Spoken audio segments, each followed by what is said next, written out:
What's going on, Cougar fans? Peter Borkowski here on the Cougar Sports Network, bringing you this edition of Coaches Weekly. And once again, I'm joined by the head coach of the CUC men's basketball team, Coach Surles. Coach, welcome back to the show. Excited to talk to you today. Absolutely. Happy to be back. Yeah, it's been a while since we've talked, and a lot has gone down since that last Coaches Weekly Let's jump back 1 week from today. Last Tuesday, you guys welcomed IIT to Geisman Gymnasium. First home game of the year, first conference game of the year, and after a sluggish start in the first half, you guys pulled away in that second half for a big win. And I know we talked about that post game after the IIT win, but can you just kind of talk about what that meant for you and you guys to get that first home win of the year, get that first conference win of the year so early in the year at that as well? Yeah, I think it was just good for morale for them to see that although we have a newer team or younger, we can do this and we can win. And I thought how we won was really good. Us being able to pull away and get everybody in the game and, get them some minutes, I think was really good for the team. I think that with the environment, playing in front of the home crowd for the first time, guys were a little rattled, little, tense. Frazzled, yeah. Yeah, but when they calmed down, things started to come together, and that even showed when we went to Texas. So, yeah. Well, let's talk about that. You guys spent the weekend down in Texas. You played McMurray on Friday, and then Laternu, the host of the Classic, on Saturday. And big win on Friday. Joel Watts hits the shot of his life, a three-quarter length buzzer beater to win that game in overtime. Unfortunately, you then dropped the Laternu game. But can you kind of just recap the weekend as a whole, not only in terms of what you guys did on the court, winning that first game, barely losing that second game, but just kind of what it did for the team as a whole, being able to take that trip early in the year, have the guys around each other, just what that meant for your squad, both on the court and off the court. Yeah, I mean, that game versus McMurray was great because, we had to battle back, and when we battled back, everything kind of just flowed. Guys did what they needed to do. When we talk about buying into your roles, in the heat of the battle, each guy said, I'm going to do exactly what it is that I need to do for us to be successful. And when we climbed back, we tied the game, and Joel actually had a chance to win the game at the end of regulation, and he got the shot blocked. And I told him, just be ready for the next one. He said, I will be. Now, fast forward in the next overtime, we get the ball back with 0.9 seconds left. My initial thought was to throw Liam in and just try to throw it towards the basket and get a tip. But Jacob actually mentioned in the huddle, he was like, Joel, this is what you do. Like, let him shoot it. Right. And Joel was like, this is what I do. Yeah. And so we was just like, okay.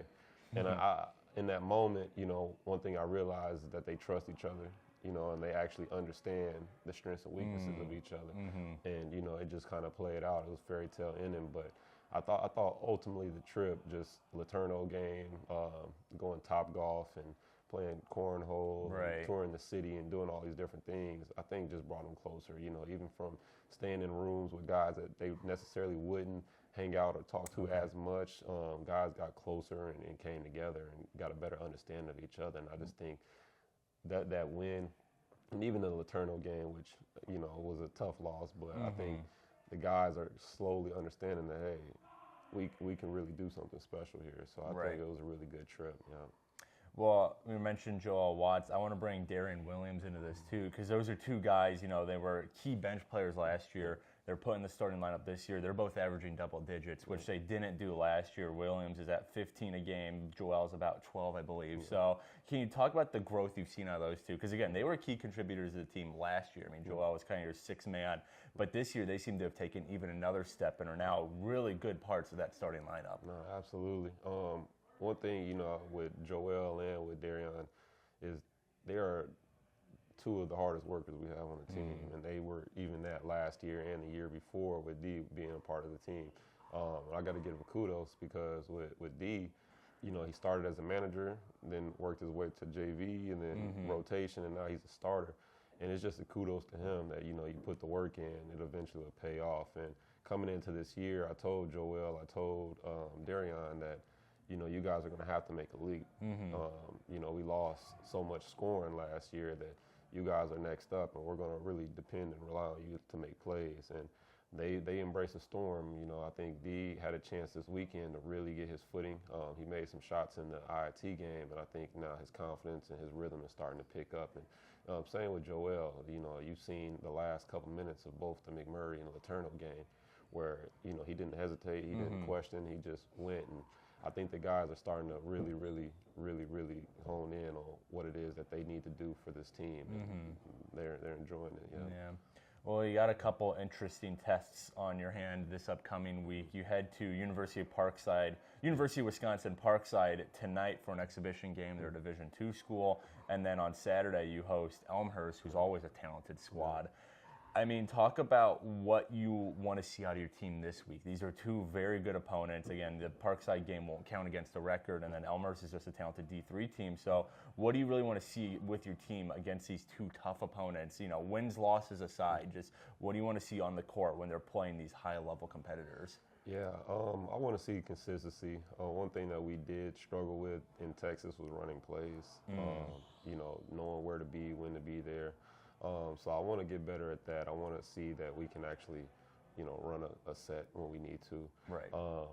But ultimately, I just want us to keep getting better, be more physical, continue to dominate the rebound battle, and just defend. I think that's going to be the staple for this team. Last year, we shot it a lot. This year, you know, we defended, you know, a lot better, rebounded a lot better. So we're going to lean our hat. And, you know, it's a Division II school we're playing, but, you know, we want to go in there and play to win. And then with Elmhurst coming in, that's going to be a big physical team. So it's going to come down to us making them play our style of basketball, speed the tempo up, play fast.